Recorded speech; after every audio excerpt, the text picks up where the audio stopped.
got a license to talk. Shocking. Positively shocking. And the words are for your ears only. I think you got the point. Welcome to The Words Are Not Enough. On episode number 16 of The Words Are Not Enough, do Henry Cavill's recent comments regarding his desire to play Bond make him a frontrunner for the role? Is Bond 25 headed back to Mother Russia for the film's villains? Does the new Lego Aston Martin come with a James Bond minifigure? All that and more coming your way now. Yeah, baby! Well, what is up, everyone, and welcome to The Words Are Not Enough, our James Bond podcast where we're discussing all things Bond, from the movies to the news to the comics, whatever, really. Anything James Bond, we're going to talk about it. I am one of your hosts, Griffin 008 Schiller. And I am Brody 005 Saravelli. I had to remember my 00 for a second there. I know, and you know what? We've said this so many times before. The O's mean nothing. It's a gimmick, to be honest. It's just something. Just like, oh, this is a James Bond show, so we're gonna have code names and O's and stuff like that. You're giving away the game there, Griffin. I know. I'm sorry. What's your 00? Let us know in the comment section below. Don't take 004 anyway, though, because I'm gunning for that position next. Is that what you're going for? Well, That's my promotion. We had this. I don't know if we had this conversation last time, but why haven't you changed it yet? I don't know. Do you have to earn it? Do you have to go through like a series of tasks in order to change your number? I think I'm just going to wait for 004 to die, and then I'm going to assume his position. I'll lobby M for the transfer. It's a lot of paperwork, right. But you know. And this is the real MI6, by the way. We are real MI6 agents. Oh yeah, we're affiliated, of course. Of course, they're a sponsor of the show. This episode is brought to you by MI6, protecting British citizens everywhere. I wish we were getting some of that MI6 money. I actually don't think the British government would be giving us very much money. Yeah, I was about to say, it's like, oh man, I wish I was getting some of that British government money. Yeah, I don't know how much civil servants. Right? Oh my gosh. Well, anyways, how are you doing on this, what is today? Tuesday?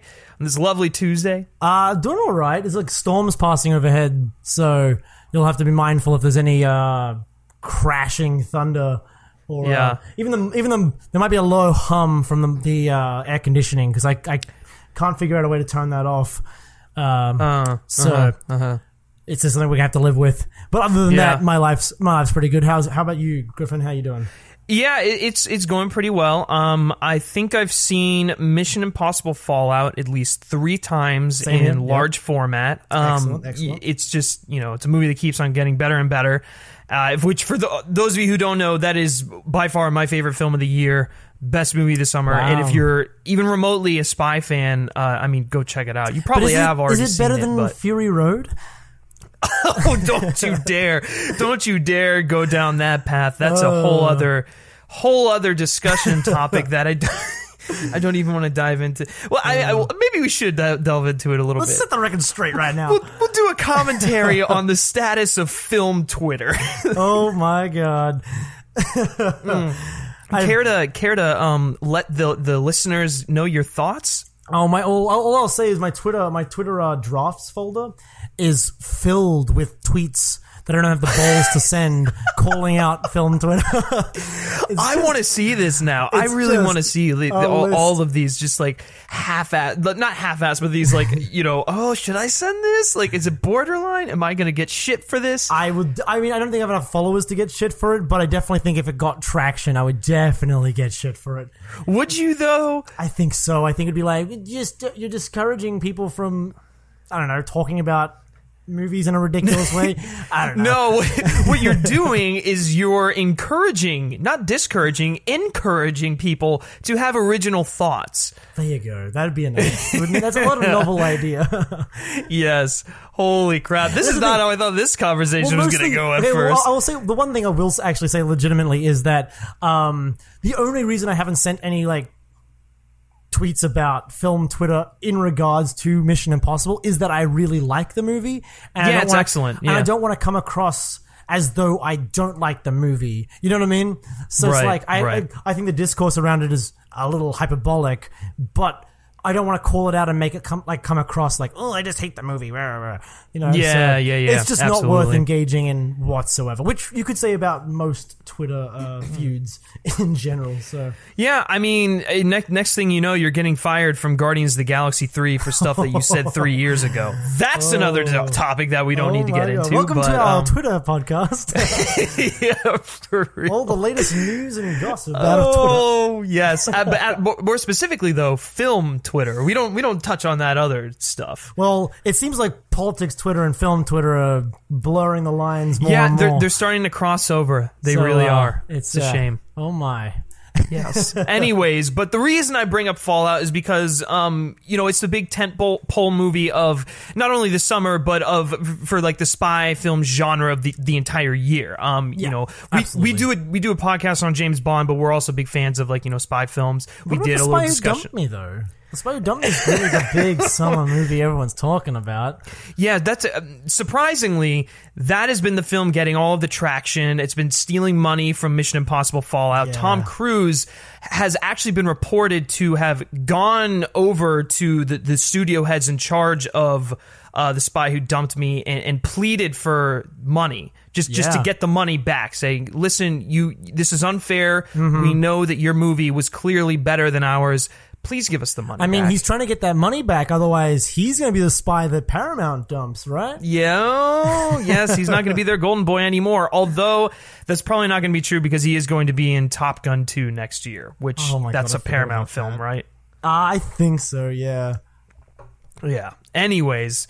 What a tangent. James Bond. This is a James Bond podcast. Anyways, but going off of the whole spy film thing, a few of our stories do deal with Mission Impossible Fallout. So that's why I bring that up now, and that's why we kind of talked about it at the beginning. But anyways, let's move on to some news. There is actually some Bond news / rumors that have come up within the past few months since our last episode that we're going to discuss in our segment that we call Tomorrow Never Lies. If you want to know what that stands for, go back and listen to the first episode of the show. I'm not going to explain it again. Every episode, just re-explain it. Yeah, right. I really should, but then it would take even more time. We've already gone on for too long. Anyways. Yeah, so Mission Impossible Fallout, it's now in theaters and it's opening to much critical and commercial acclaim, and one man in particular is being especially praised for his work on the film.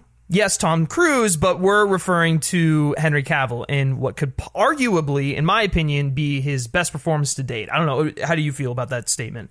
I would say definitely his most engaging role I've seen him in a while. Yeah, sure. For sure. I'm trying to think of I don't know. Yeah, I mean, because it's a good performance. I don't want to make it sound for sure. I mean, it's like at least for me when I think of his best ones, I think of Napoleon Solo and Man from U.N.C.L.E., and then I think of this now. But anyways, that's beside the point. As many of you probably know, Cavill was almost cast as Bond in Martin Campbell's 2006 Casino Royale. Martin Campbell actually Casino Royale. Martin Campbell actually really wanted Cavill. He was his top choice, but he eventually lost out to Daniel Craig, and now we are living in the end of the Craig era. Yes. So while making the rounds around the press circuit for MI6, puns, a question I read regarding that in the notes as you were saying, and I was waiting for it. You were waiting for me to say it was like that, puns? It was literally that. It was that bit from keeping the Mission Impossible thing. It was that bit from Rogue Nation where like the music, the notation, where it hits that note where the assassins will fire their guns. Oh, it was my that, God. but with puns. Puns. No. And then, anyways, so a question regarding Cavill's future aspirations to play James Bond came up during an interview with Yahoo Movies UK, to which Cavill said the following: I would love to do it, of course. I think Bond would be a really fun role. It's British. It's cool. I think that now that I have my Mission Impossible badge, we can do real stunts and really amp it up as well. Not to say they haven't been doing real stunts. I'm just saying it would be fun for me to actually take what I've learned on this and carry it through to a movie like Bond.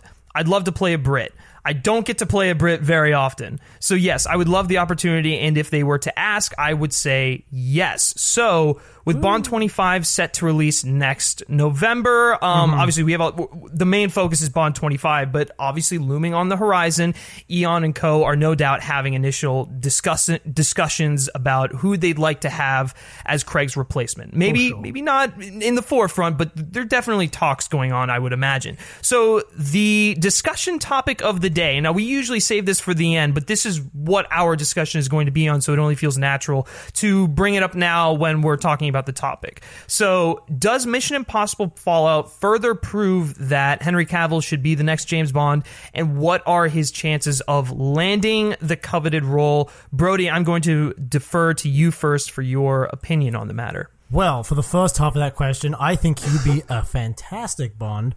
Absolutely. I've actually had a bit of an arc on this because I originally didn't want him to be Bond. Interesting. I thought, he's Superman. He's kind of associated with that role now. And on top of that, I just didn't... He was like, he's so massive. I was like, man, I don't really want Bond who's like that big. You know what I mean?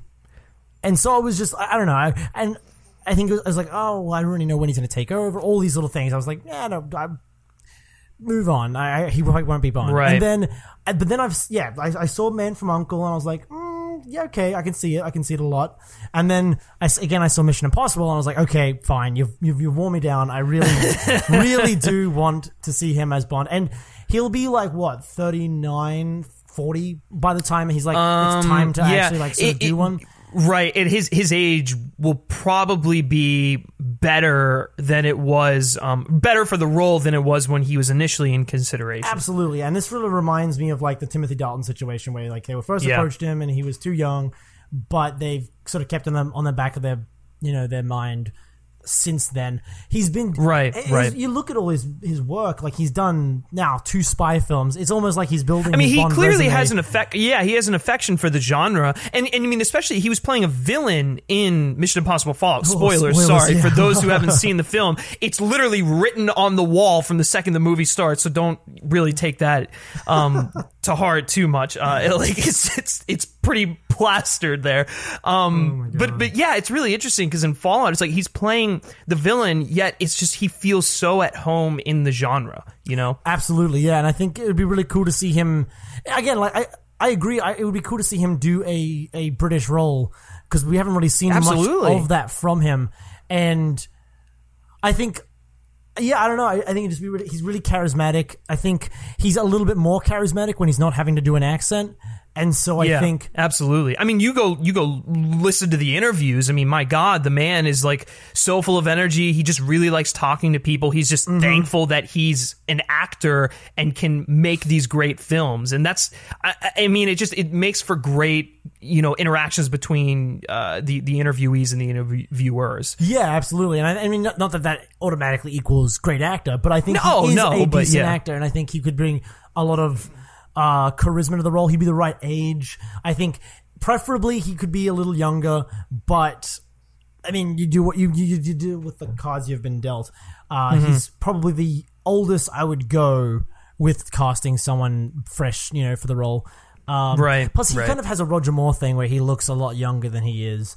Yeah. He really does. Yeah. So I think like you could feasibly cast him, and he'd be like he's only 10 years younger than Daniel Craig. But he looks like at least 15 to 20 years younger than him. So I don't know. Yeah, I think there's as for his chances, I don't know is the thing, because I think I would say. I mean, we still have to get through Bond 25. That's the big thing, right? I think it's like he's definitely in the conversation, and I think his manager is probably lobbying for it. Absolutely, yeah. I think.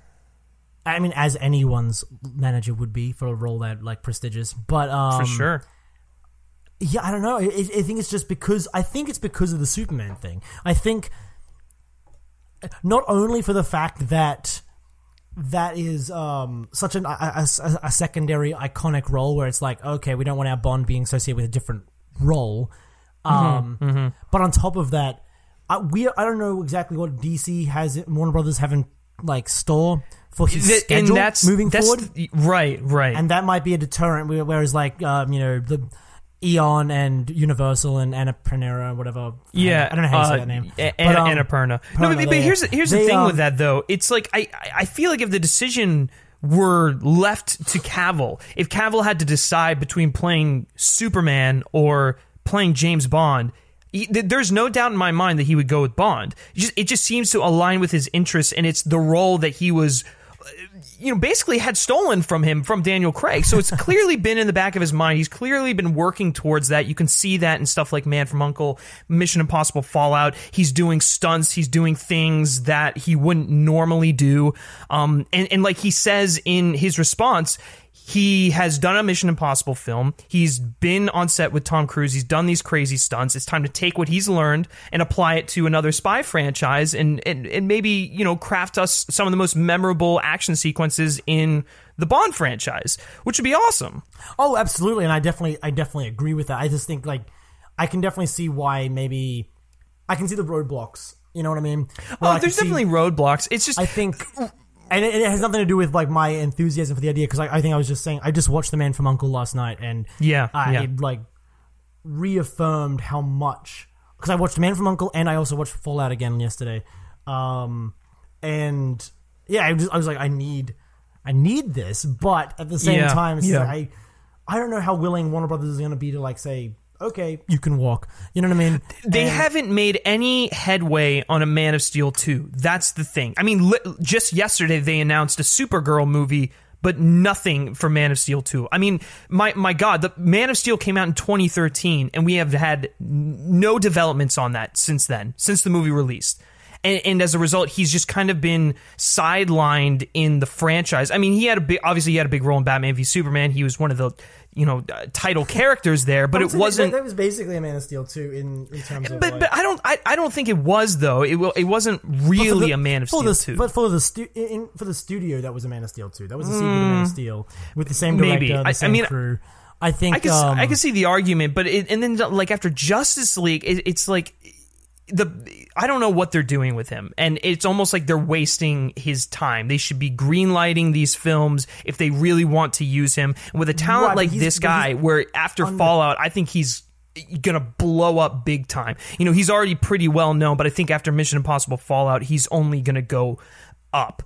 As far as status. I think the only thing is whether or not he's under contract, because whether or not Warner Brothers is using him or not, it may just come down to, well, I'm sorry, you're contractually obligated to stay with the franchise, and that may be a deal breaker for Eon. And on top of that, like we've seen similar things happen just with Fallout. The reason Jeremy Renner wasn't in Fallout was because he had a contractual obligation to Marvel, even though he wasn't in, Infinity War. It was just that Marvel said we're exercising our right to have you under contract, and there was nothing he could do about that. So, but I wouldn't be surprised if Cavill's agent somehow finds a way to break that contract. Or honestly, and I mean, it could happen. It could happen in that, like, they may be looking to replace Ben Affleck as well. They may just recast a bunch of the actors and Which you and I were having this conversation. It's like we would much rather see Cavill as Bond than we would as Superman. As much as we love him as Superman, and as much as he like really owns that role. I would totally, I would just love to see him as Bond. I think, and I think that just offers him more to do. Mm-hmm. I don't know. I feel like you can be, Daniel Craig has proven you can be Bond and you can do other roles. With Superman, it's a little untested, I guess, is the only. I mean, Henry Cavill has been doing other stuff, but it's only because they have been making like very, very few Superman movies. And the one time that he did do another movie while doing a Superman movie, it ended up creating Mustache Gate. So, which I will say was 100% worth it. Was 100% worth it. But I mean, like, it's just playing Superman has definitely been a hindrance on him playing other roles. Sure. So I could definitely see that being a Bond being a more liberating of a role for him. I don't know. I just love to see him do it. But I just have concerns of whether or not it could actually be feasible. And I hope it's not, but you never know. No, for sure. So I guess that kind of the second half of that question, percentage wise, what do you think the chances are of him being offered the role, and what do you think the chances are of him actually going through everything and landing it? So the second question is, if he was offered the role, what were the if he was chances of offered him- the role, what are the chances that he takes it and becomes the next James Bond? If he's offered it, 100%. You think so? Even think with so. like the Warner Brothers stuff. Well, if he's offered it and he accepts it, I feel like he wouldn't accept it unless he had something worked out with his agent where he could definitely do it. You know what I mean? Yeah. But as to whether or not he would be offered it, I'm gonna say 40%. I'm gonna say 40%. Let's put it. And that's You think he's gonna be offered? That's a generous. Really? That's a very generous percentage, I think. Wow, that's low. It is pretty low, but I think it's just because of all those other things. It's not because I don't think the Broccolis want him. It's not because he doesn't have a history with the role. It's not that he doesn't want to do it. Obviously, I think it's just there are so many external factors that I'm not confident saying there's a 50-50 chance. And I'm definitely not comfortable saying there's more than a 50% chance. Really? See, I actually am on the other side of that. I think there's about a 60% chance they offer it to him. I really do. Even if if you look at it from the point of view of like a Timothy Dalton situation where he basically had the role until Daniel Craig stepped in. Right. If you look at all of the other actors who have been rumored to have been in talks with Eon and stuff like that, Tom Hardy's going to be too old. Michael Fassbender's going to be too old. Idris Elba's going to be too old. All of these actors that people are like, oh, next James Bond. And they're going to be too old by the time that Bond 26 is coming around for casting and production and stuff like that. It might end up being a Pierce Brosnan in the Living Daylight situation where it just doesn't happen because of external factors. You know what I mean? Sure. Yeah. Because in that instance, a lot of similarities. Pierce Brosnan was super into the idea of playing Bond. He accepted when they offered him the role, and then it still didn't end up happening for another 10 years. Right. I'm not saying that the chances that he 100% goes through with it are 60. I'm saying I think there's about a 60% chance that he's at least offered the role. But see, there's the thing. I don't know if they would offer him the role unless they knew they could get him. You know what I mean? Like, I think they would be saying, we're not going to offer him the role because there's so many contractual obligations he's under. Well, I don't know. I think maybe by them offering him the role, that kind of like, you know, they might work around some of those other factors or find ways to make. If they really want him, I have a feeling they can make it happen. But even you're dealing with Warner Brothers, right? For sure. But they have him for Superman, but they also have him for their own spy franchise in The Man from U.N.C.L.E. So they're not doing. I don't think that movie's getting a sequel. But I really don't. But that's the thing. If they generate enough buzz around him possibly playing Bond, and then say, well, no, he can't, and then make another U.N.C.L.E. sequel riding off of the coattails of that buzz, I could see that happening. I could honestly see Warner Brothers like whipping up Henry Cavill buzz and then saying, you know what, actually we're making an U.N.C.L.E. sequel. Sorry. I could see that. I just don't think the first one didn't make nearly enough money. It actually surprisingly review-wise got fairly middle of the road feedback. I just think, it was positive, but it was like an average feedback. If you generate enough buzz around Henry Cavill, and now you've got Armie Hammer, who has like an Oscar nom under his belt. And, was he nominated for an Oscar, or was it a Golden Globe? No, he wasn't. Golden Globe, no. Was it? Was he nominated? Maybe. I don't remember. But regardless, he was part of Call Me By Your Name. And so, I don't know. I feel like you go with... And then now Alicia Vikander is like blown up as well. I feel like if you go back now, all these guys are now like bona fide like movie stars. Well, even if you go back then, I mean, Henry Cavill's Superman, Armie Hammer, sure, I mean, he's not like the star he is. I wouldn't even call him a star now, but I mean, he doesn't have the, track record he has now, but he's still fairly notable. And Alicia Vikander had already done Ex Machina, so like... Right, but I mean, you're talking about like a Superman movie that half the people didn't like, and, an indie movie that half the people didn't see. And so, whereas now it's like, we know their faces now, and especially like people didn't know who Henry Cavill was, even though he was playing Superman, and now it's like, oh, Henry Cavill. Like, you can say his name and people know who you're talking about. Yeah, I guess that's a good point. I think Warner Brothers may want to hold on to him just because of his newfound star power. Not that he has like Tom Cruise level star power, but no, you know what I mean? But he's he's definitely like a rising commodity. So right, I don't know. That's the only reason I'm skeptical. But I would love, like at the end of all this jargon, at the end of the day, I'd love to see it. I just don't know if that's the gamble that Eon is going to make. They may, and it may pay off, and I hope it does because I'd love to see it. But like it's just there's so many different gears in motion with him. Whereas with another actor, there may be less sort of contractual like tie-ups. Yeah, understandable. Totally so. Well, anyways, that is the question of the day, guys. What do you think? Do you think that Cavill should be the next James Bond? What are your percentage? What is the percent chance that he is offered that role versus the percent chance that he actually 100% goes through with it and is able to? Let us know all of your thoughts and opinions on that in the comment section below of wherever you are listening / watching this show. All right, so moving on to our next story here, and we're going to Bond 25. We're not going way off in the future. We're going to the immediate future for the spy franchise. So with pre-production on Bond 25 ramping up, the casting net has been thrown open for leading roles in the upcoming film. Several details on the casting notice confirm what we already know, that the film is going to be directed by Danny Boyle. The shooting is going to begin in this December, and then it's going to run for, about 6 months or so. So a similar casting call was actually made for Spectre, and it actually revealed the character of Mr. Hinks, whom you all remember was played by Dave Bautista. So although this time there are no character names in the role descriptions, it appears that Bond 25 will feature a Russian male villain, a Russian female, maybe the Bond girl, who knows, and a Maori henchman.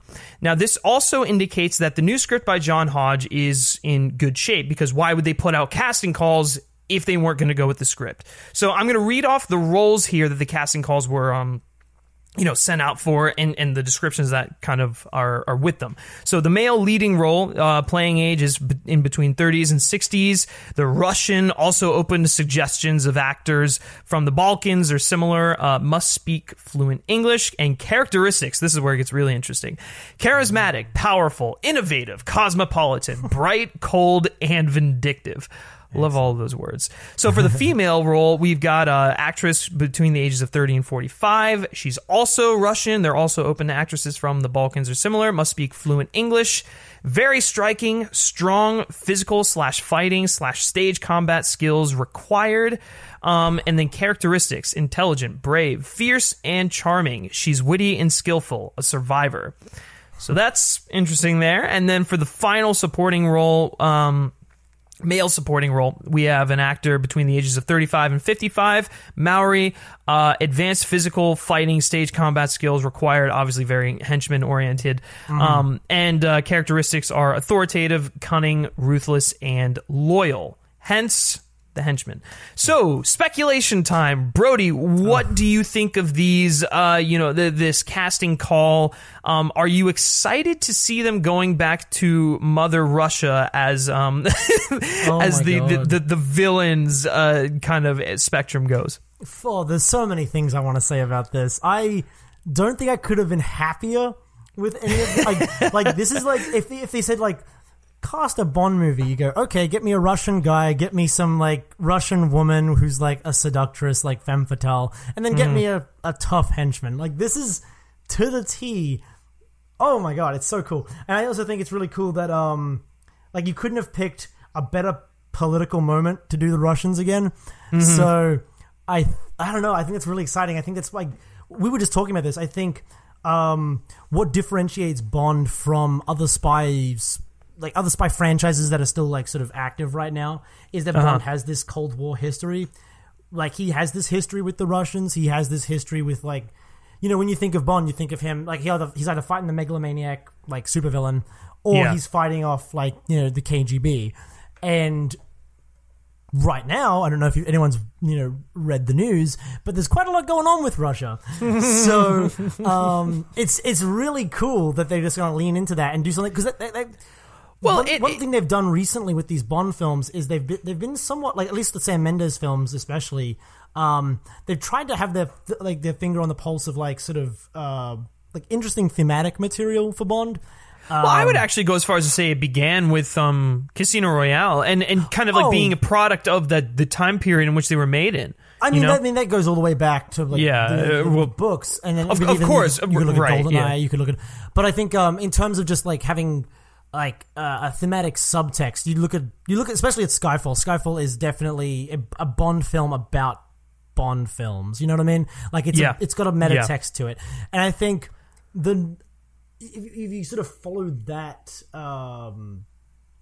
that template to its logical conclusion, especially if you're getting an Oscar, winning director like Danny Boyle, is like, okay, let's do something a little more. They tried to do this in Spectre with like the whole surveillance state thing, but it didn't exactly work. But you could do something really interesting and political with this, like not everyone like just like clenched up a bit when I said political, but like I don't mean like on a soapbox political. I just mean like you can do something that's like very of the times, very of the moment, similar to how they do like drug cartels in like License to Kill, stuff like that. Right. You could do something really interesting given the headlines right now regarding Russia. You could do something really cool that also makes a comment about those things.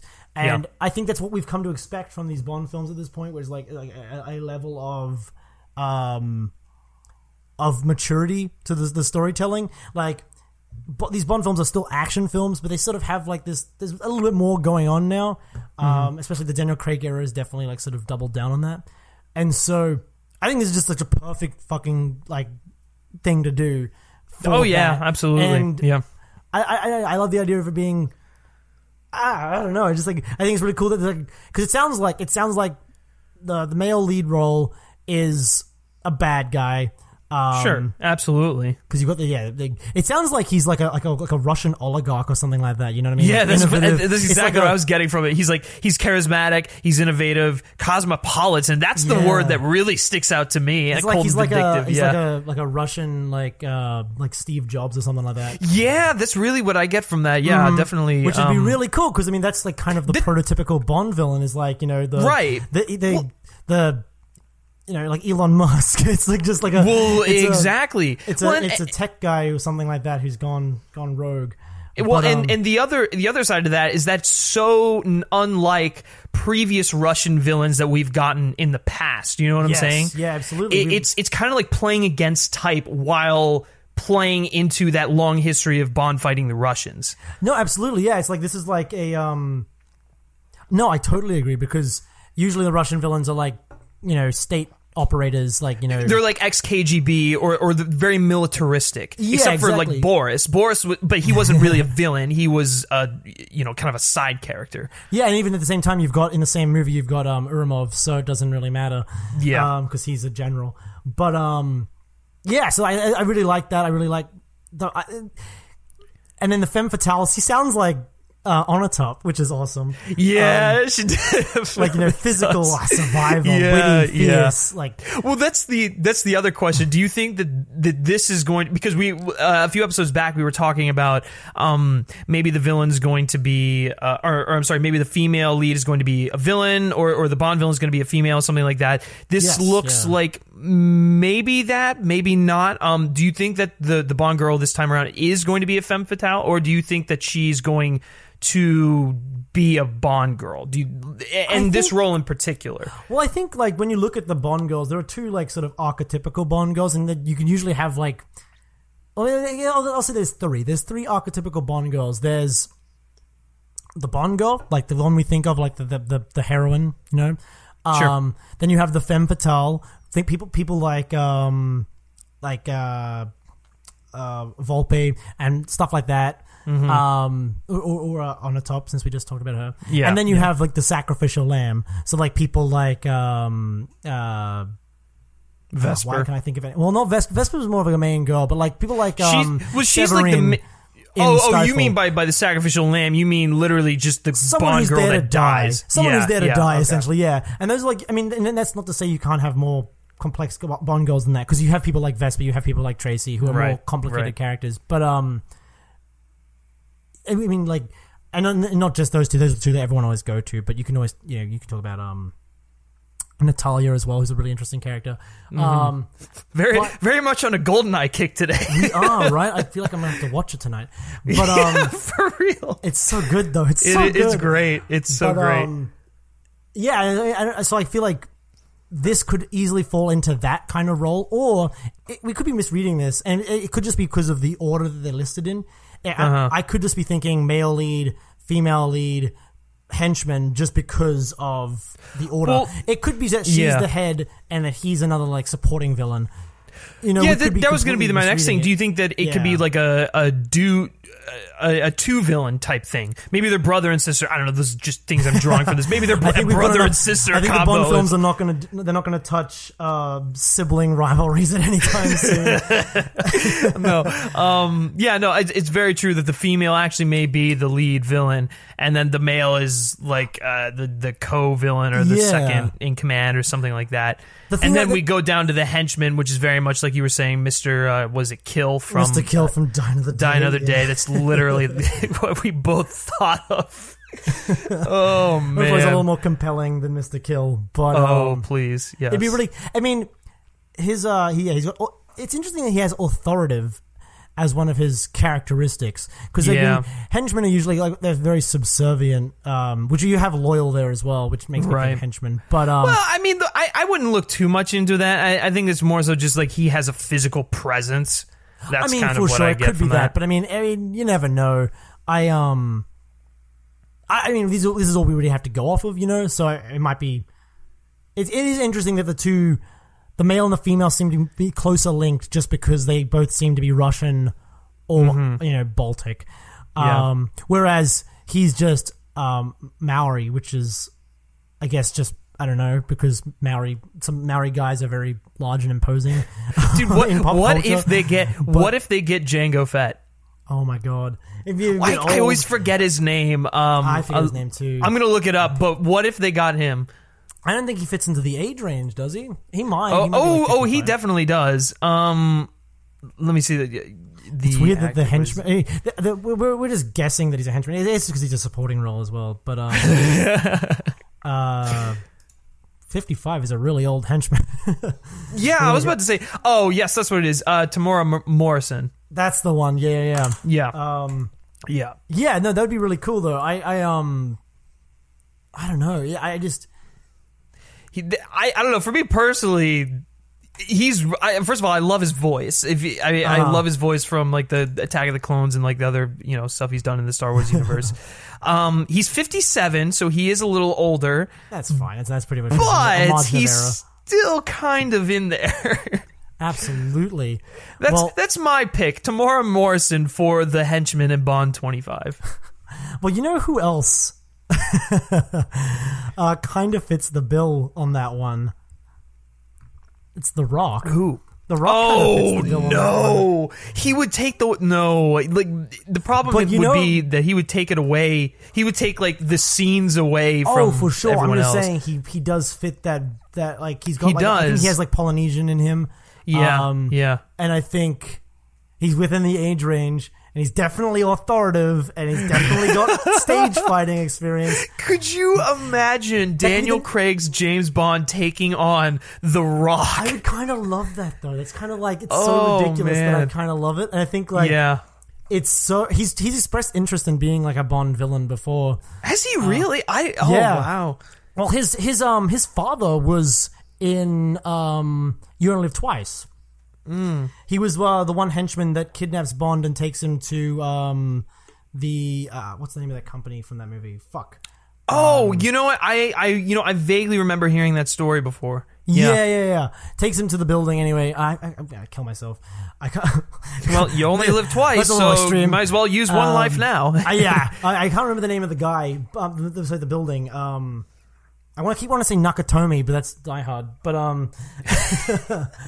and I keep wanting to say the one from Austin Powers Goldmember. Oh my god!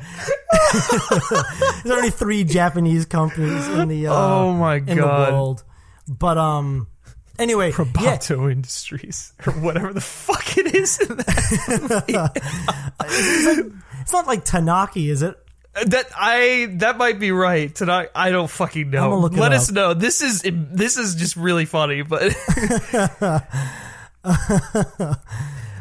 anyways, Christ. Though, any last minute thoughts on the casting call for 25? Other than I'm really impressed. I think this is really cool. I think there's a lot of potential. If you're not going to keep doing Blofeld Spectre stuff, this is the direction I would love to take it in. Like, just go straight into like finger on the pulse of like, you know, rip from the headlines, that kind of thing. Yeah. That's always been, and bringing Bond back to his like espionage roots. It would be such a missed opportunity to sort of like, since the Russians are kind of in the news again, to like just sort of say, yeah, you know what, we're not going to do that. You know what I mean? Yeah, like, for sure.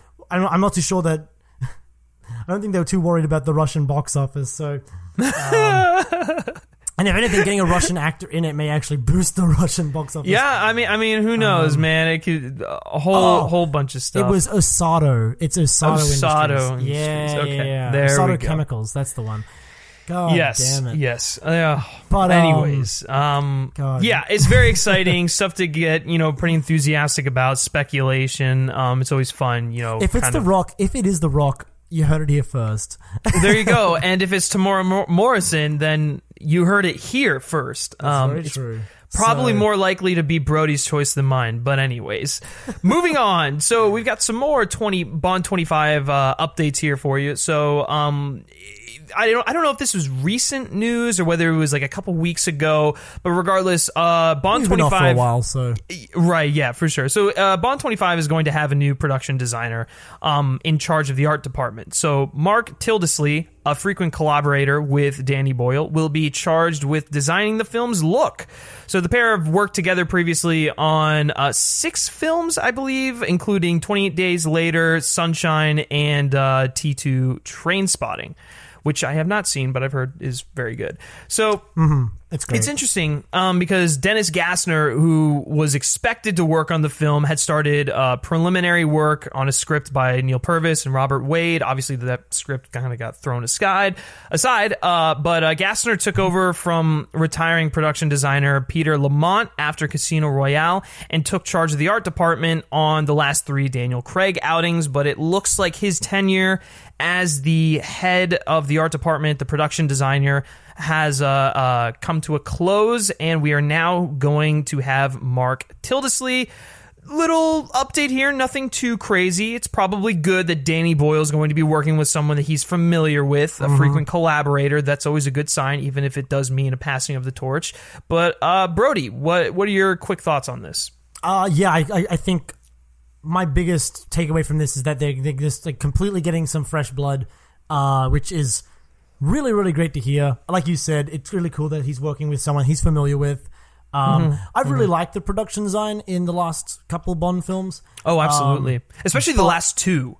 Like Skyfall and Spectre especially gorgeous. I still think Quantum of Solace has some pretty striking, like even like that the big opera set I think is pretty cool. And that's a good one. Yeah, for sure. So I think there's some pretty striking images in those last 3. But it is nice that he's getting someone he's familiar with, and it's all. I wouldn't say it's always good news to get fresh blood, but it's never like. That's never the problem, you know what I mean? It's never like, well, you know, he wasn't fresh enough, you know, or he wasn't like, you know, not fresh enough or whatever I'm trying to say. But I think he's also got an impressive resume on his own. So yeah, bring it on. I'm excited. I think hopefully bringing someone in who's not so much related to the Bond family might actually be really interesting, just because a lot of people like people like Peter Lamont.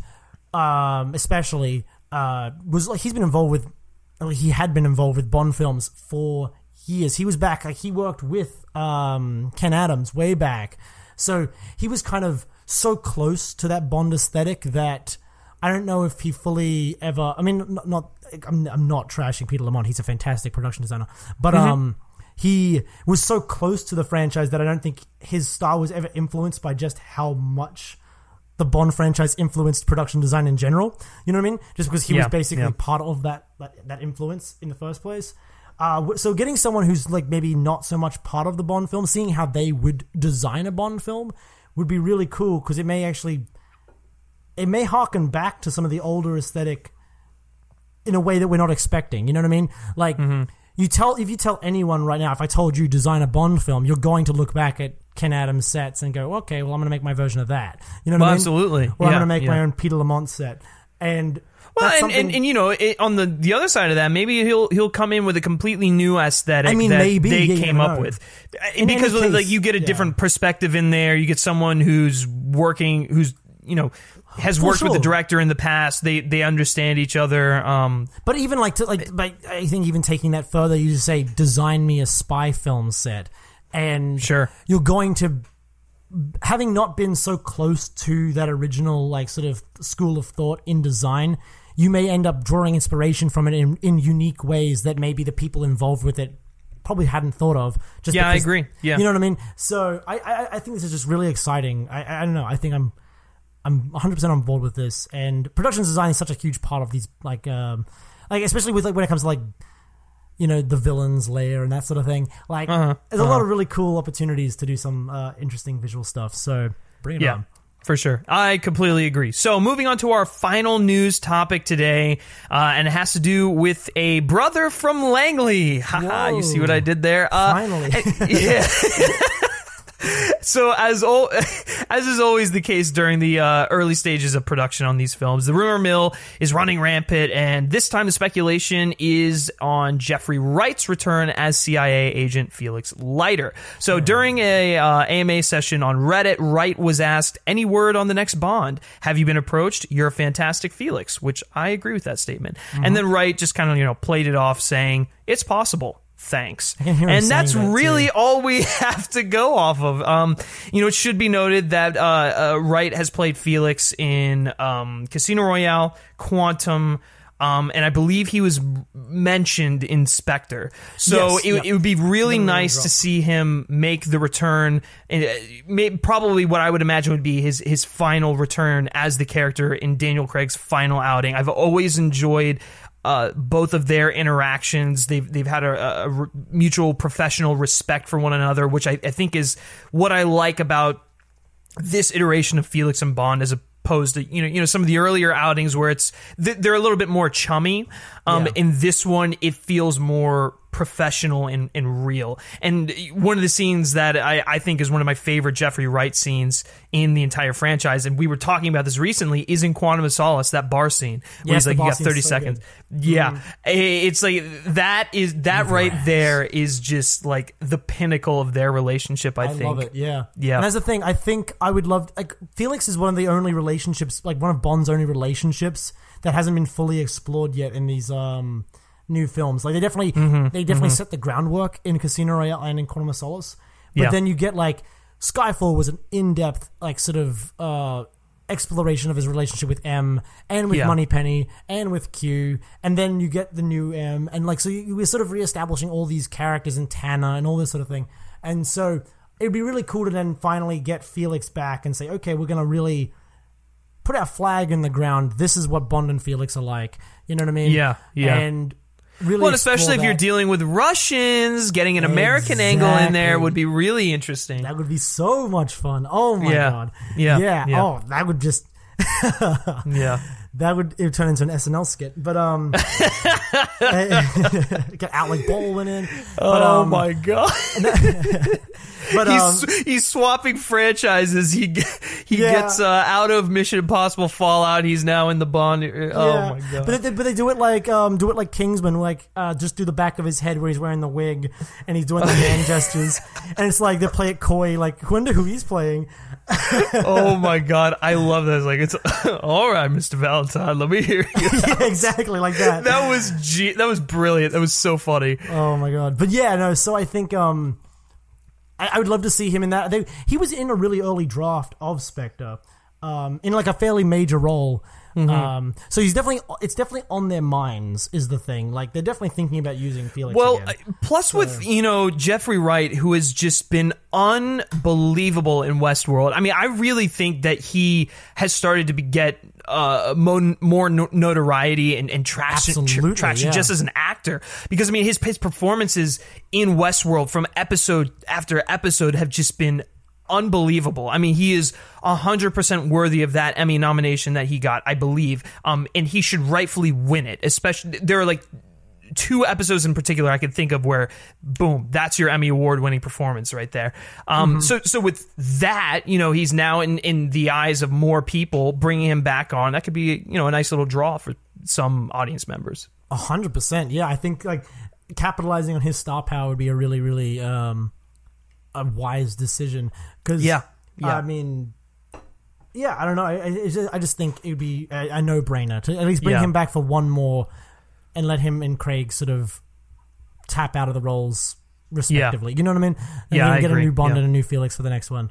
But I'm all for it, 100%. I hope he's in it, but I hope they actually, I hadn't even thought of the fact that they're getting a Russian villain and using the CIA to be a no-brainer. I would be very, very surprised if he's not in the film, just based off of the villains alone, Oh my god. Yeah. Anyway, so that is going to do it. Those are all the news topics for Tomorrow Never Lies. Be sure to let us know all your thoughts and opinions on the topics we discussed during this segment in the comments section below of wherever you are listening / watching this show. And with that, we are going to move on to Q Branch. Q Branch is where we discuss all the other happenings in the world of Bond, whether it be comics, novels, video games, or in this case, Legos, which we'll get to it a little bit later on. But Brody usually takes hold of this segment and guides us along. So Brody, what do we got in Q Branch? Well, in Q Branch we got a couple of really interesting things. We'll get to Lego in a second. But first we're going to start off with a little interesting tidbit that sort of popped up on the BBC website recently. And it was about a Bond film that Sean Connery co-wrote. Yes. Yes, and so this brings us back to my favorite person, Mr. Kevin McClory, who we've talked about before on the show, who's a real piece of shit. But real basically, just peachy guy, Absolutely.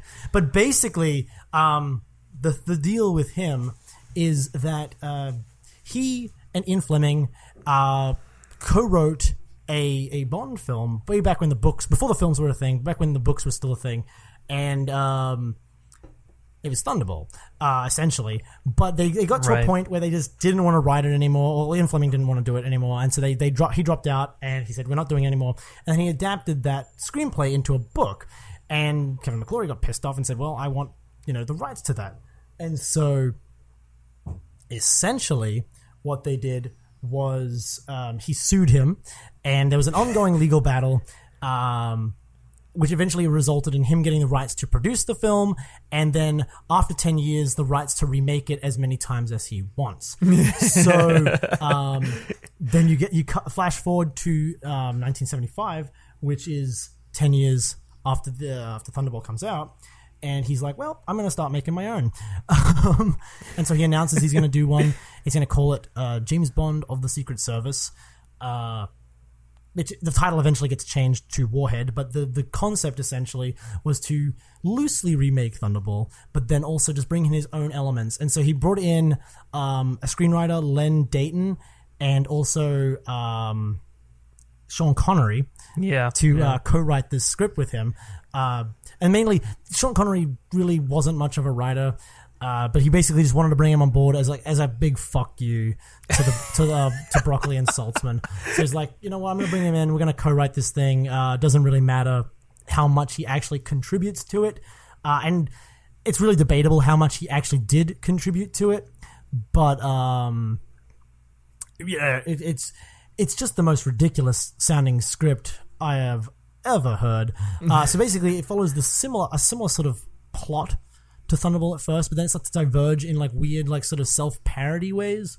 There's a leading woman named Justine Lovesit. Oh God! And there's a line apparently she introduces her, or she's introduced to Bond at one point, and like introduced as Justine Lovesit, and then Bond's retort is, she does, which is ridiculous. There's also a wonderful scene in which Bond is having sex with a woman named Fatima Blush, who actually ends up in, she was actually in Never Say Never Again eventually. They use that character. She's basically a Fiona Volpe clone. but far more sex crazed. Far more sex crazed. In any case, she's having sex with Bond, while Bond's cleaning lady, named Effie, who's also a Spectre agent, is hiding under the bed while they're having sex. This sounds like something out of Austin Powers. Like this really does. But essentially, anyway, the real gem of this script is the climax, which actually takes place in New York City. I'm not making this up.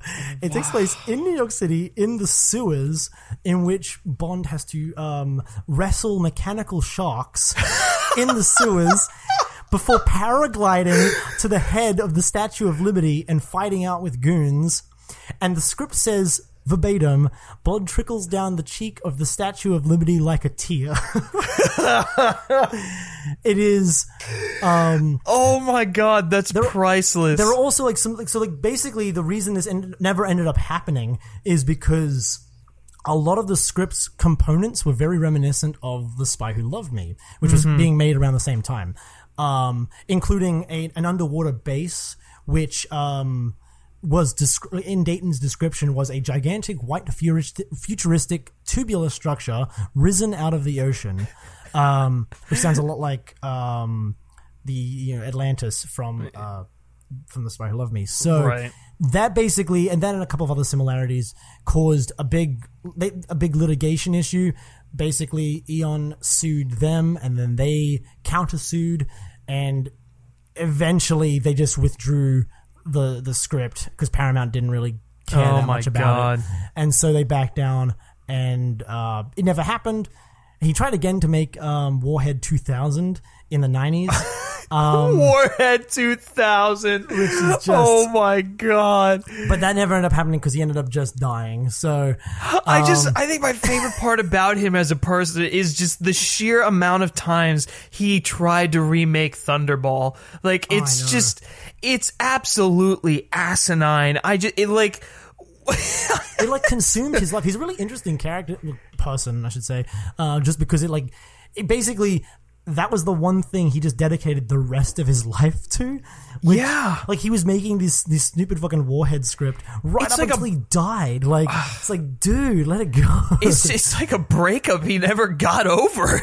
Yeah, for real though. And it's like, it's kind of shocking, but so that's the really interesting. It's really like Sean isn't too involved in this. It's just that he was sort of attached to it, and that's kind of the point of interest. Sure. Yeah. I feel like the most interesting part of this is the robot sharks. That's like sharks with freaking laser beams attached to their head. That's like sharks with freaking laser beams attached to their freaking head. It's fucking nuts. Oh my god. That is what the next Austin Powers should be. The next Austin Powers should literally be them trying to make Warhead, but in the most parody way possible. It should just be called Warhead. Just call it that. Just call it Warhead. Austin Powers 2000. Warhead. Mike Myers, come out of retirement. Wherever you are, please, just come back and give us Austin Powers 4. We need it more than you know. Oh my god. That is the most outrageous story I have heard. Oh my. So I got another little interesting article now. Moving away from a good friend of the show, Kevin McClory. Yes, close personal friend of the show. I would hate to be close to It's all he would talk about is Thunderball. It'd just be Thunderball. Non-stop. Yeah, it's like, hey, have you seen that movie? I'm going to remake it. Have you seen that movie? I helped write that movie.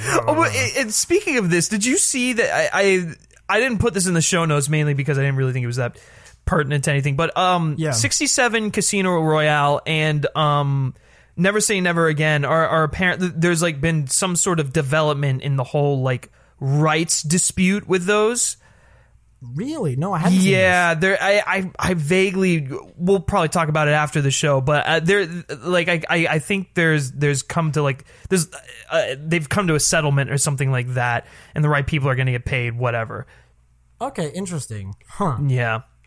Very strange. So, anyways, off the beaten path for that one, but. Yeah, no worries. Anyway, jumping back in, we got another another close personal friend of the show, which is Dynamite Comics. Who seems Yes, we have been singing their praises. Just, I love them. I love what they're doing with the Bond stuff. Which, Absolutely, another off-topic question before we dive into this. Have you picked up the Casino Royale graphic novel? I haven't yet, no, because I've been in the process. I was going to buy it the beginning of the summer, and now it's just been, I've been in the process of moving, and so it's just like I'm not in any comic book store, so I haven't really picked it up. Yeah, I came really, really close, but I read a few pages while I was in the comic shop. Oh, it's so good. Is it really? It's excellent. Yeah, it's really good. I had no doubts, but they've been pumping out just incredible stuff. But, sure. Yeah, absolutely. And hopefully this is another example of that. So they're coming back this November with another 6-issue series by writer Greg Pak and artist Mark Lamming. This time it will basically center around Bond facing a new adversary who bears a striking resemblance to famed henchman from Goldfinger, which is Oddjob, right down to the fact that he's sporting his own little razor-sharp bowler hat and an intense, quote-unquote, intense fighting style. So, but don't be alarmed, this connection seems to be intentional, as, I said Park before, it's actually Pak. Pak has stated that this connection is very intentional, and he actually cited exploring Oddjob as a character as one of his first ideas when he was approached to do this comic. Interesting. So they actually haven't. They said they're going to reveal the connection between this character and Oddjob. I wouldn't be surprised if they're brothers or something like that.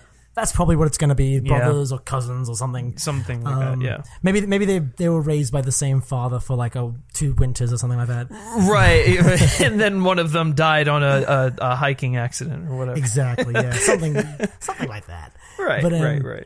In any case, on the dynamic between Bond and his new foe, Pak had this to say. Each of them challenges the other in ways that they've never been challenged before. Whereas Bond is sleek, stylish, coolly detached, his rival is big, loud, and unpredictable. Coming up with the fun twists and the turns and the crazy toys and all just icing on the cake, there has to be an emotional core to the character hook. And I think that's a really good sign that they're thinking about character in general. Moreover, in regards to the art, he talked about his collaborator, Mark Lamming, and said the following: it's a really special skill for a comic artist to draw people in civilian clothes and still make them look badass and stylish and fun. You need an artist who can draw remarkably everyday people in hand-to-hand combat and make that as thrilling as any superhero battle you'll find. I think he's going to tear it up, which is a really great endorsement of Mr. Lamming, who has then said later in the interview, it's a very long interview, but he basically talked a bit about how his own personal history with the franchise, and he said that his father apparently woke him up to watch Dr. No on television as a child, and also they read the books together, the Fleming books in paperback. Oh, that's so cool. Which is really cool. So it'd be interesting to see what aesthetic sort of he brings to the comic. Right. And he had a nice little quote as well. He said, it's nice to do something grounded with real bodies moving in realistic ways. There's a big fight in a very confined space at the end of issue 1 that's going to be a lot of fun and a lot of chaos. I get used to I get used to a lot of environments. This last quote. I get used to a lot of the environment to make it interesting. It's very Bond. So whatever he means by that, we will find out in issue 1, which comes out in November. There wasn't a date, but I guess it'll come. They'll release a date closer to November. Yeah. We'll get more stuff on that. But I mean the Dynamite lines have. I mean, we say this every episode, but they've just been dynamite. From when I first started reading on with Varger and the other one, the one written by Warren Ellis. Both of which I think there were a few volumes written by Warren Ellis, which is one of the greatest comic book writers working today, really ever. I absolutely loved. Yeah, and I mean they've continued to knock it out of the park. I have not delved into the body too much yet, but just kind of the concept of that has been really, really good. And they're telling these offshoot Bond stories that we probably would not get otherwise.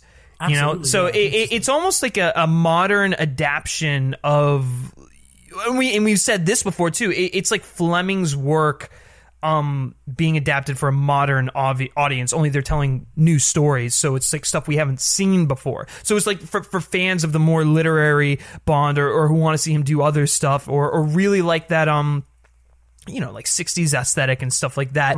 That like there you go. Kind of thing and I think the thing I really like about this is the kind of like parallel to Oddjob, because I mean in Goldfinger, I mean he really was like just the henchman. He was the guy with the hat, and that was his gimmick, and he was just big. He didn't say a whole lot.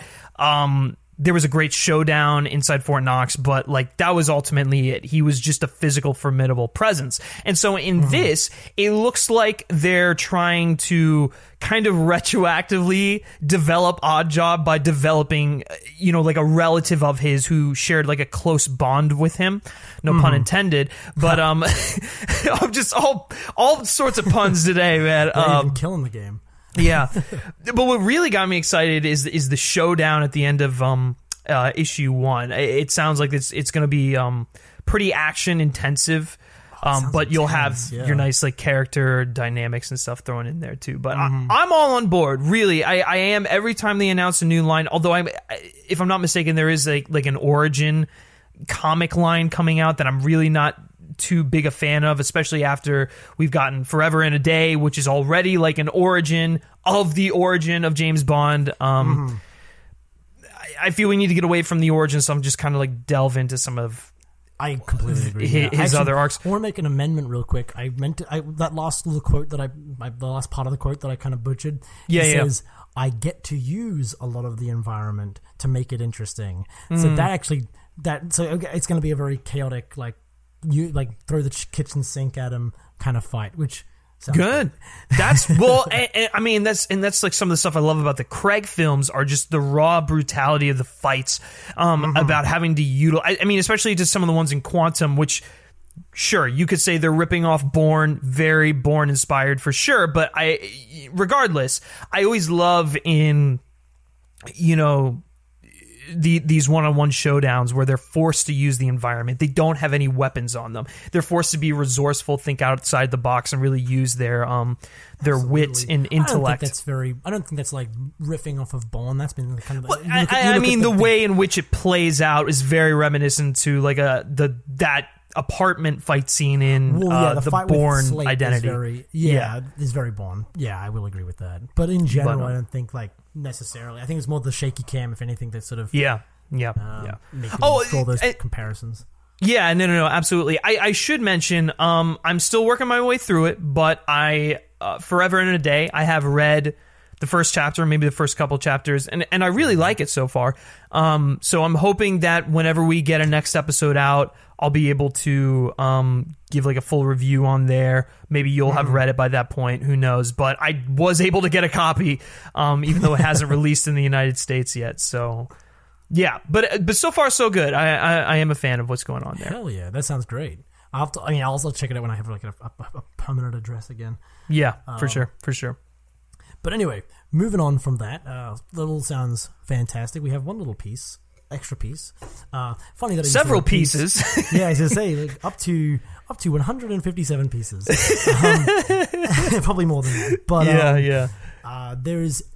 You've probably heard about this by now, but there is a James Bond Lego set that they're working on, which is basically a DB5, a very large DB5 with functioning plates, like rotating plates, an ejector seat, all the works. Got some missiles in there too. Exactly, yeah. Just the whole shebang. Yeah, and so. Well, as Q would say, like all the usual refinements, but the usual refinements. Essentially, it came out like end of July 18th. Well, that's not really the end, but still.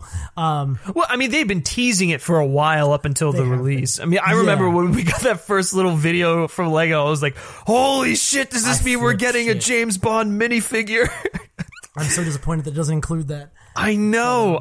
That was the real bummer, to be honest. Maybe that's the next step. That's the next step after this. But in any case, this came out on the 18th. and it retails for £129.99. Which is, I don't know how much that is in dollars, but it's probably not a lot. It's probably a lot. Yeah. Probably not cheap. But, yeah, so what are your thoughts on this, essentially? It's about damn time, to be honest. I mean, I can't even tell you the younger me would have eaten this thing all up. Although, to be fair, I probably would have...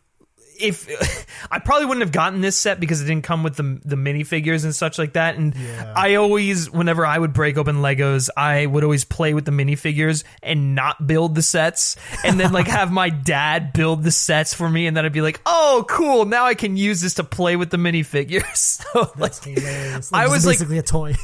Exactly, like exactly, yeah, for sure. I mean, I wouldn't do that all the times, but like, but I was always like a big fan of the minifigures just because like those are the characters in my mind, and I was like just creating scenarios for them, especially with the Star Wars ones and stuff. But I love this because this is like something that you could display somewhere. It's definitely more along the lines of like for older fans of the franchise or just older Lego lovers, as ridiculous as that sounds, but it's one of like the creators, the Lego creators series.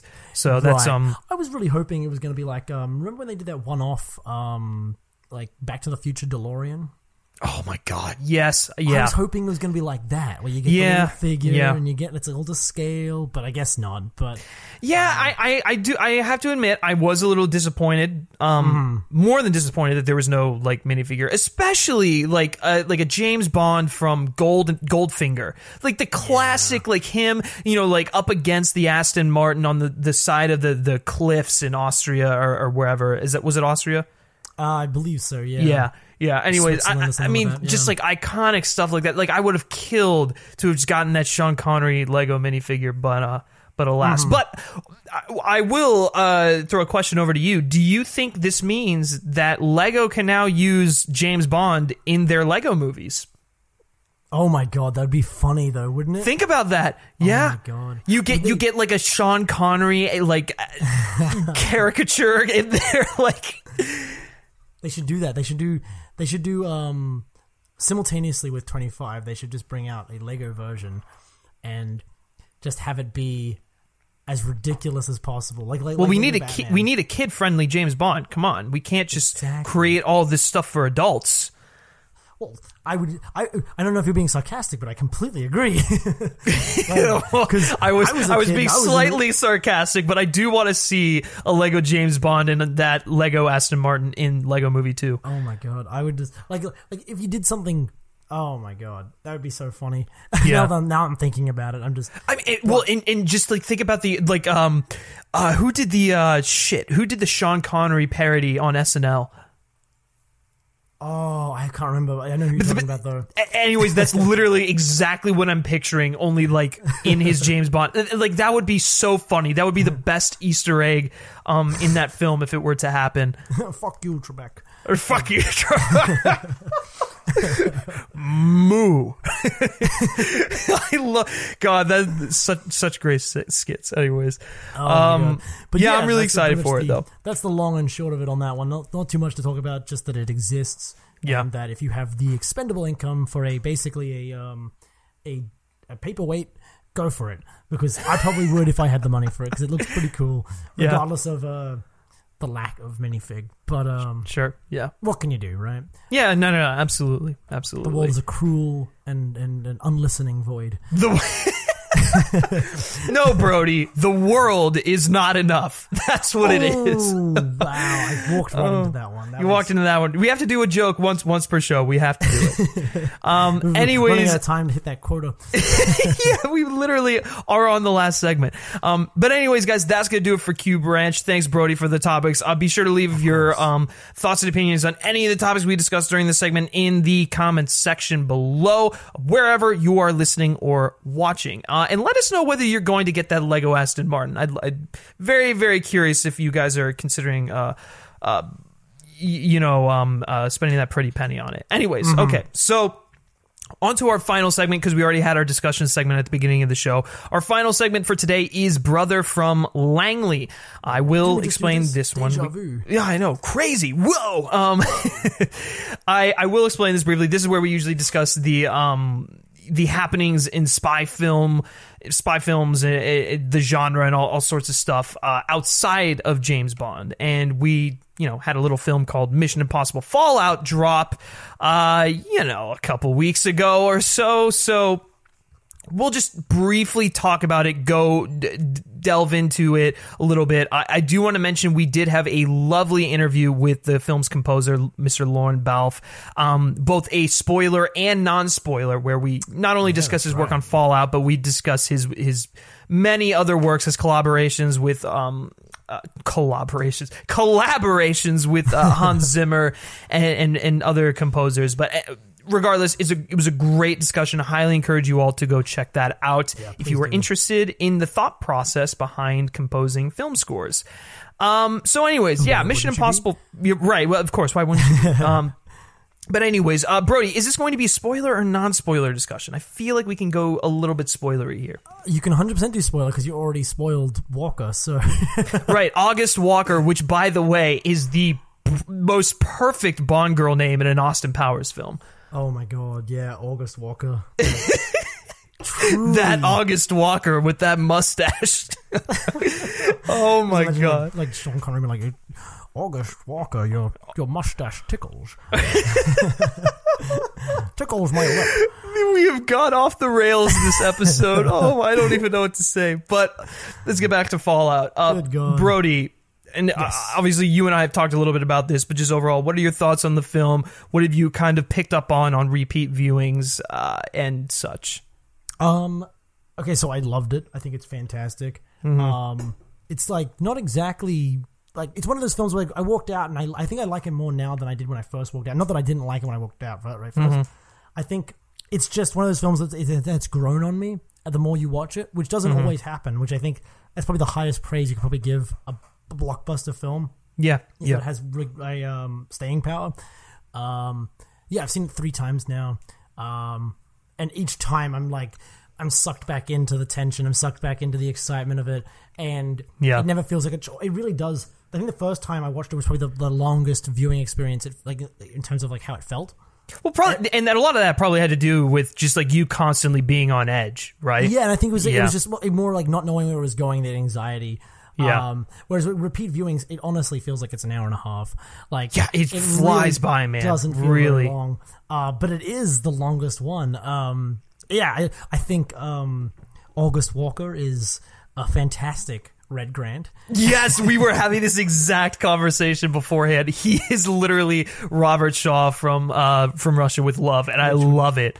It was so cool. It was such a cool dynamic. One of my favorite things, right, we don't see too much of anymore. I say this we have so many spy films, we don't see this anymore. But I love when they have interagency rivalry. I love the that was CIA. Absolutely when was it Angela Bassett walks out onto the runway and she's just got August in tow. I'm gonna call him August from now on. Please, not Walker. August. August, yeah, got August in tow.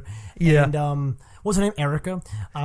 She walks onto the runway and she shuts down the plane. I just thought, that was so ridiculously petty, and it was but it was great. It felt like the whole movie kind of had a bit of a Lecari vibe.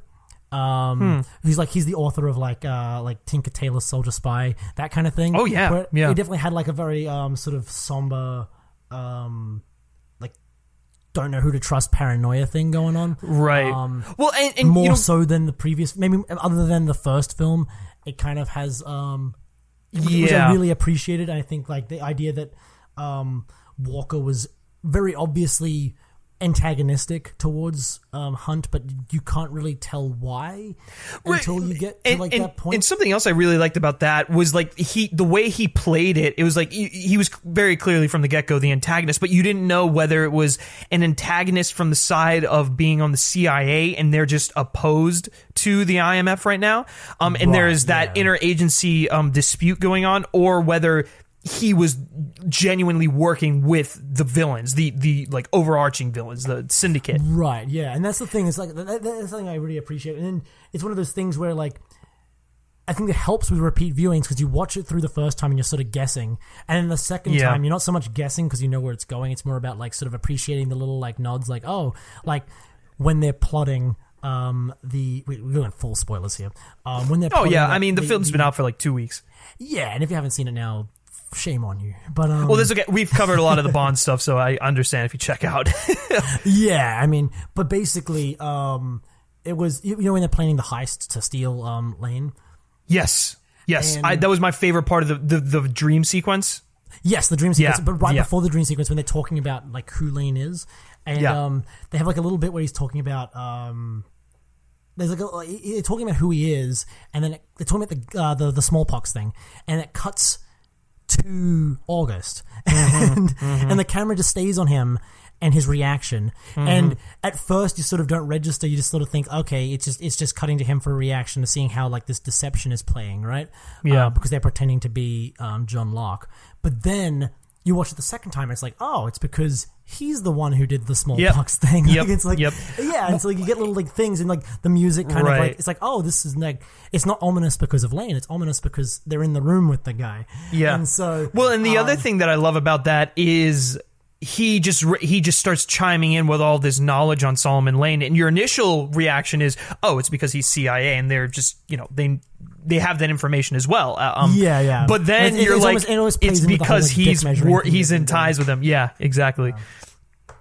But yeah, no. So I thought he was great. He was definitely the highlight of the film, and I love the way he dies. I think God, it's such a brutal death, man. I love a good villain death. I mean, I feel like we haven't got one in a while, and so it was nice to just see like a nice. Well, that whole like. skull. Yeah, I mean, that whole sequence not only was incredibly reminiscent of Uncharted, which it was to the fullest, but and if you aren't familiar with Uncharted, it's a video game on PlayStation, basically mature Indiana Jones. There you go. Yes. Now you're caught up. Yes, now you're caught up. But it also reminded me of just the sheer brutality of the Bond and Trevelyan encounter. Didn't it? Just the way he drops Trevelyan on the satellite. The same thing happens in Fallout, where he just like, he knows that hook is going right into his skull, and he just fucking does it. Even the little like the fisticuffs beforehand, before they go over the edge. Yeah, like, they're in the control room, and like, yeah, you're right. It was very reminiscent of that. It's really weird. Like upon like my, I think, third rewatch of the film, there's definitely a lot of GoldenEye vibes in that film. This is the thing that I was also thinking about on my third viewing, is that because everyone is always talking about like, oh, like, you know, Mission Impossible is doing Bond, you know, it's doing its Bond thing, but like it's doing like a pastiche, like a old school Bond thing. Right. But what's weird about Fallout is that it's almost like if Rogue Nation is doing like an old school Bond film, Rogue Nation is like literally Fallout is literally doing like a Skyfall kind of thing. You know what I mean? Where it's like fully going into like sort of like, we're gonna delve deep into the character, we're gonna do a darker tone, we're gonna do, and it's like, it's weird how like, because people keep trying to like proclaim, oh, Mission Impossible is leading the way and all this sort of thing, but it seems to still be sort of taking notes from Bond, which is really interesting. Even though it probably didn't need to. You probably could have done the exact same thing as Rogue Nation and had been just as successful. Well, and that was something that you brought up in our conversation with Lorne, and his response to that was great, very insightful. But it was just it's so true. They had a formula that worked. People loved Rogue Nation. People loved that, you know, lighter, more traditional spy team feel to it. Which is actually more in line with Mission Impossible if you think about it, where it's a franchise that's really about the team, not necessarily about in like characters in particular. And Fallout completely just changes that. It takes the characters, it really kind of delves deeper into them than we have in any other film outside of maybe 3. But I would say this goes even deeper than 3.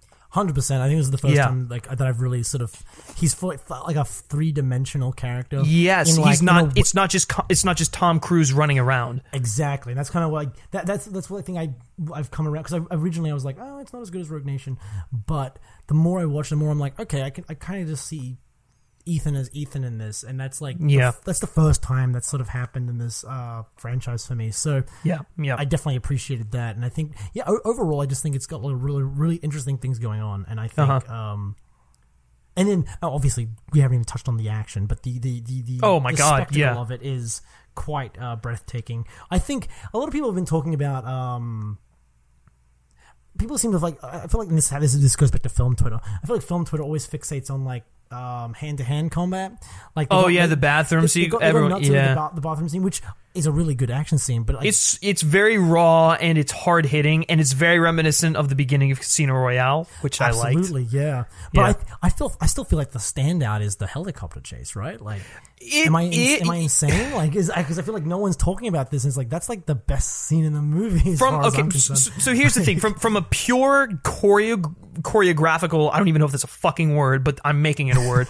From a pure choreography standpoint, yes, the helicopter sequence is the standout of the film. For me personally, there are two standout sequences. There's the motorcycle sequence that transitions into the car chase, where Ilse eventually starts chasing him down. It's basically the entire chase sequence in Paris. That is a standout to me, mainly because of the stakes associated with it. And then plus, I love a good motorcycle chase, especially one that reminds me of Steve McQueen's chase in The Great Escape, which that one does a lot. But then the other one, man, that I think is my favorite in the entire film is the Tom Cruise running sequence. I love that too. Okay, yeah. It has such urgency. The stakes are very well realized because it's after all the reveals happened. In like Tom Cruise is like a broken man at that moment, really trying to like get back at catch Cavill before he eventually goes off. And I just think that the obstacles he has to go through in order to catch him. And then when he catches up to him, eventually he has to let him go. Otherwise, he's going to kill his wife. It's just like that entire thing. I have never been more on the edge of my seat in a Mission Impossible film than I was during that sequence. I would say that's my second favorite. I love that entire sequence. I love the little bit of comedy in it. I love. Oh, he's like, I'm jumping out of building. Yeah, I love that. That's great. I love that he's just chasing someone who's walking. I think that's fantastic. Yeah, August Walker is walking. Yeah, and Cruise is on cruise control. It makes sense. But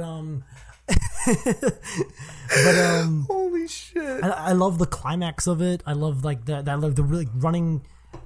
I think my favorite like 2 minutes of the whole film, maybe like 5 minutes, we'll say, is from running into the tape, jumping on the elevator, talking with him, and then being stranded on the roof. I think that's pitch perfect. One of my favorite moments. Yeah, I agree.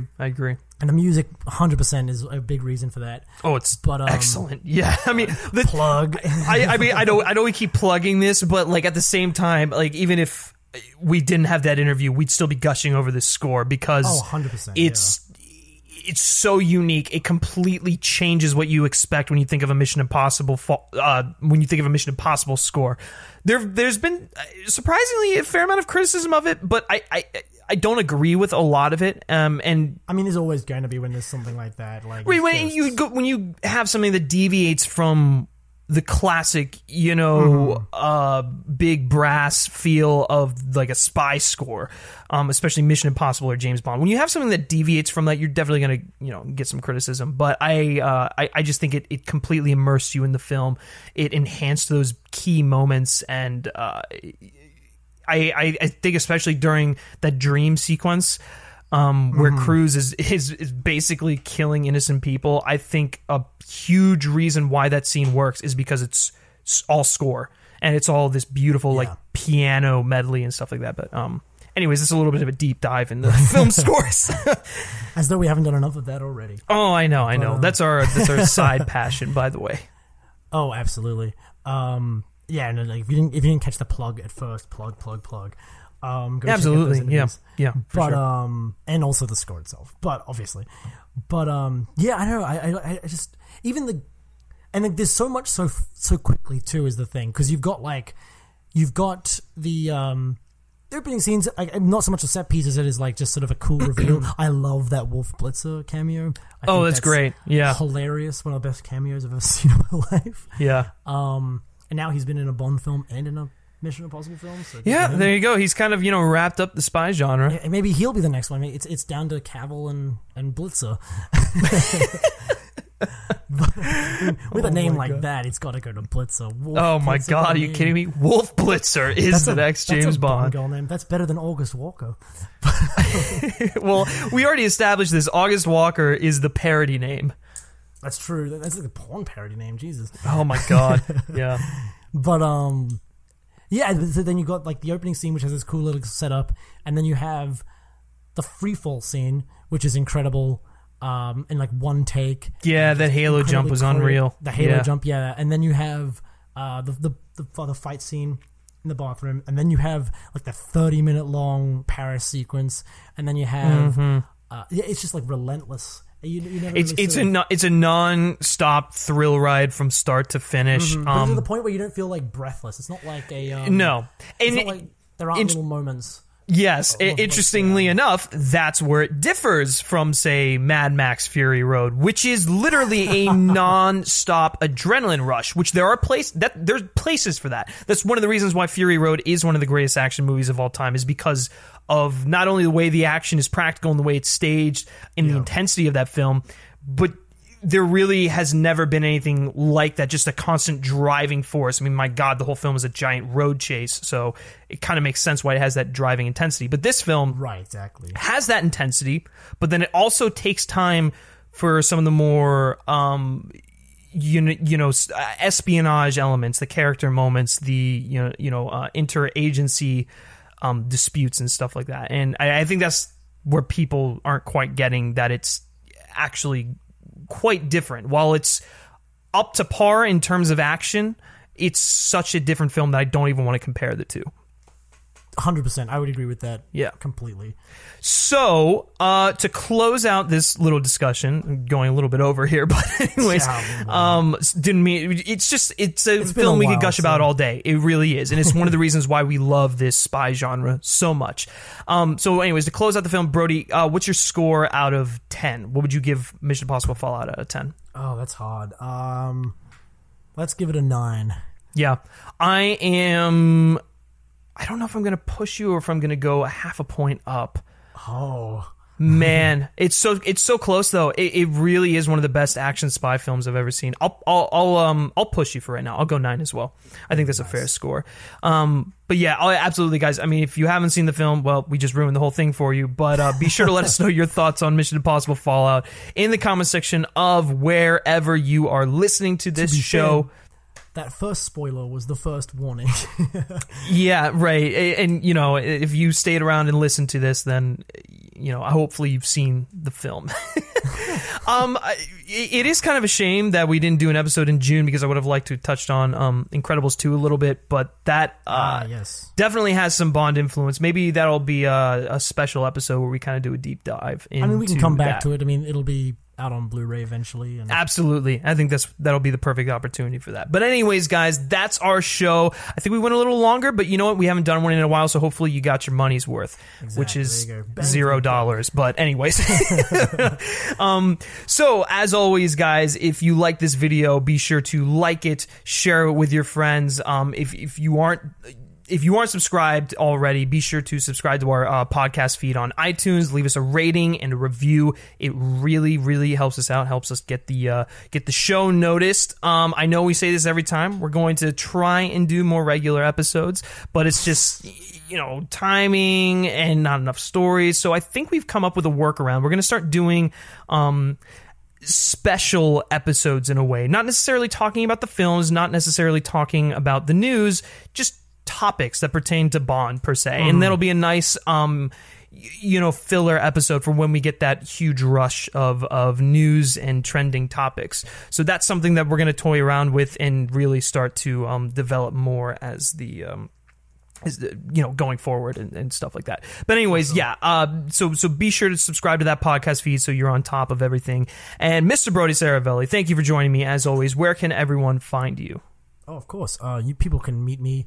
Don't do that.